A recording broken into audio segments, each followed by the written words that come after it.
मित्रांनो, रामकृष्ण हरी, नमस्कार, राम राम आणि सर्वांना. बघा, आता विषय तर नव्हता बोलायचा, काही ठरवलं होतं या विषयावरती, चल आपण इग्नोर करून टाकू, बोलू नये. पण तुमच्यापर्यंत या गोष्टी येणं तेवढंच महत्वाचं आहे आणि तेवढं आवश्यक सुद्धा आहेत. महाराष्ट्रातील काही लोक द्वेषापोटी, अहंकारापोटी म्हणा किंवा एका हीन भावनेतून, फक्त द्वेष करायच्या या भावनेतून नेमकं कुठल्या थराला चाललेले आहेत हे तुम्हाला वेगळं सांगायची गरज नाही.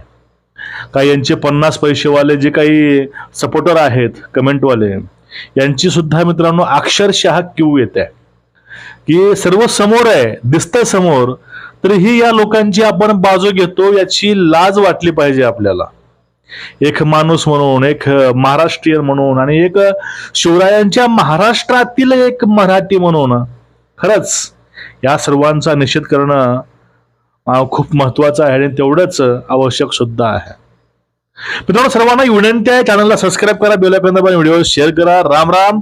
बघा, उद्धव ठाकरे उद्धव ठाकरे एक अशा कुटुंबातील व्यक्ती आहेत, बाळासाहेबांनी आपल्या हयातीमध्ये हिंदुत्वासाठी त्यांनी जे काम केले, त्यांचा झेंडा हा 7 समुद्रा पार त्यांनी रोवला होता.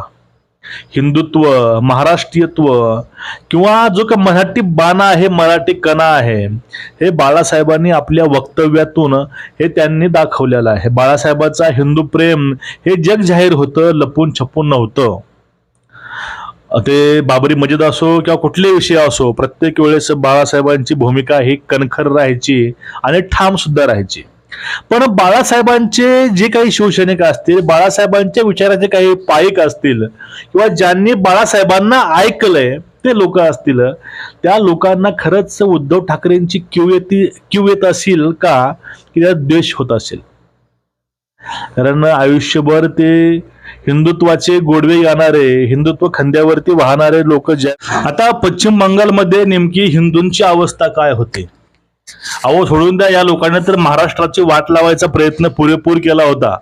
महाराष्ट्राच्या हिंदुत्ववादी लोकांच्या डोक्यामध्ये यांनी जे खुरापती घुसवल्यात हे काही लपून राहिले नाहीत, हे सगळ्या पुढे सगळं जग जाहीर आहे. पण महाराष्ट्रातील नेते मंडळी जी आहेत हिंदुत्ववादी आणि जो परंपरा आहे, यामुळे यांचे डाव सगळे हाणून पडले.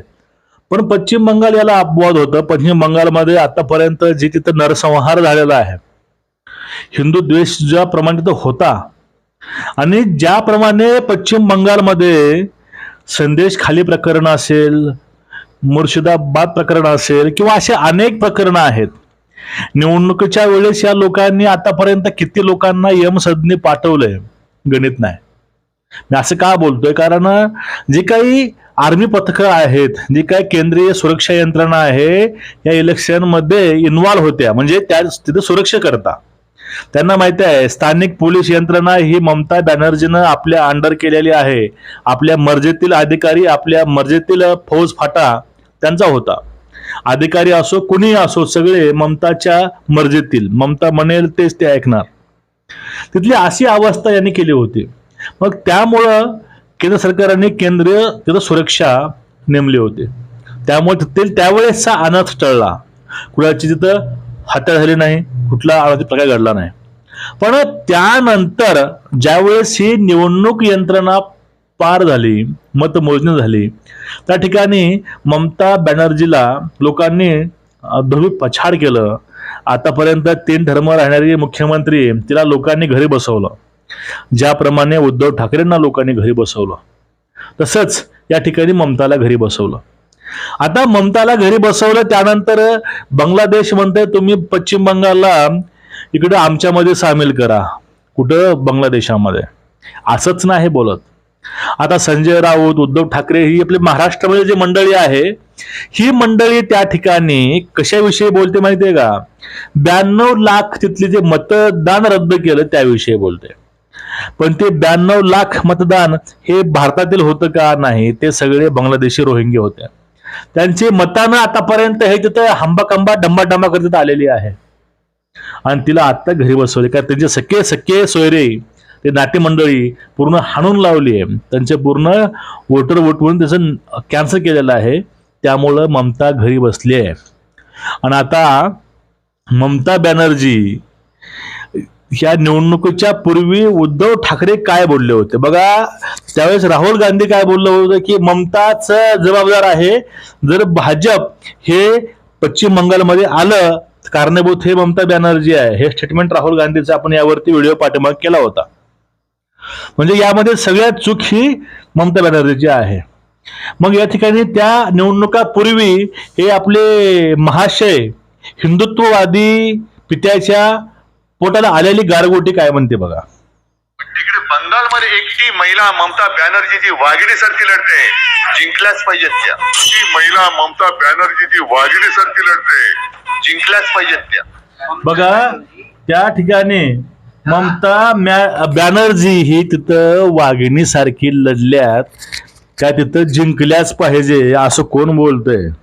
आपले हिंदुत्ववादी वडिलांचा वारसा पुत्र उद्धव ठाकरे त्यांचं म्हणणं आहे तिथं वाघिणी आहे ममता, म्हणजे त्या वाघिणीनं अनेक हिंदूंचे घरे उद्ध्वस्त केले. त्या ठिकाणी एका डॉक्टरची रेप करून हत्या झाली. त्या बिचाऱ्याला 36 तास आपलं ड्युटी केली. त्याच्या हॉस्टेल जाऊन तिथे लोकांनी तिथं रेप केला. त्यावेळेस ही बाई आता यावरती कुठली उपाययोजना करा सोडून द्या. यावरती काय म्हणते ममताबाई. ममता म्हणते महिलांनी रात्री बाहेर फिरू नये. अहो काय स्टेटमेंट आहेत. आणि त्या मुलीच्या आईला तिकीट देऊन त्या ठिकाणी निवडून भाजपनं आणले.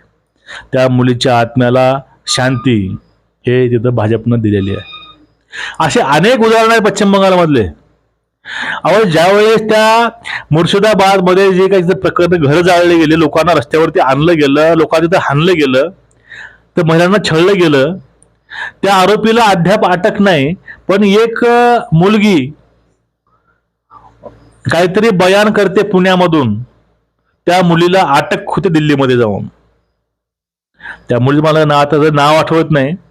पण हे प्रकरण बघा, एका शांतताप्रिय समाजासाठी काय कोणी बोललं, विरोधामध्ये बोललं, तर हे लोक पश्चिम बंगालवरून ते दिल्लीला जाऊन अटक करतात. पण मुर्शिदाबाद मधील टीएमसीच्या गुंडांना त्या ठिकाणी साधा जाब ही विचारला जात नाही. ही ममता बॅनर्जी. त्या वाघिणीनं अनेक संसार कुटुंब हे घायाळ केलेले आहेत.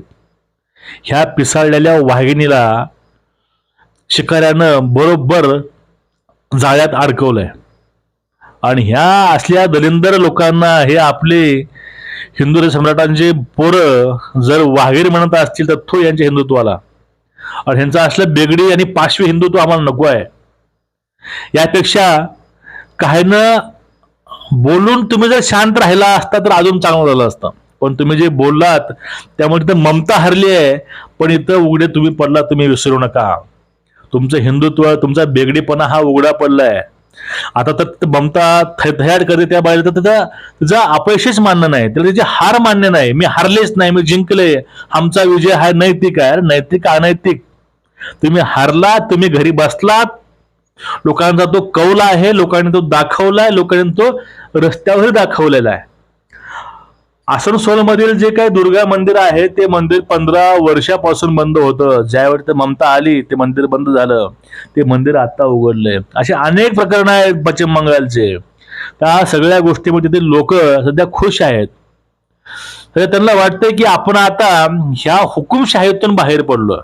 हे एक हुकुमशाह आहे, पण ह्या ठिकाणी ते आपली हार मानायला तयार नाही. ते म्हणते मी जिंकलेच. अरे चोराच्या उलट्या बोंब बघा. लोकांनी घरी बसवले, थोबाडीत हाणलंय, तरी यांचा माज अजून जात नाही. ह्या लोकांची बाजू घेणारे आपल्या महाराष्ट्रातील नेत्याला आपण माजुरडे म्हणायचे नाही तर काय म्हणायचं, देशद्रोही म्हणायचे नाही तर काय म्हणायचं. जे भारतामध्ये राहून बांगलादेशची गोडवे गातात ममता बॅनर्जी, त्यांची ही सपोर्टिव्ह टीम आहे. हे सुद्धा आमच्याकरता गद्दारच आहे. हे सुद्धा आमच्याकरता देशद्रोहीच आहे. तुमचं या प्रकरणावरती मत काय नक्कीच व्यक्त व्हा.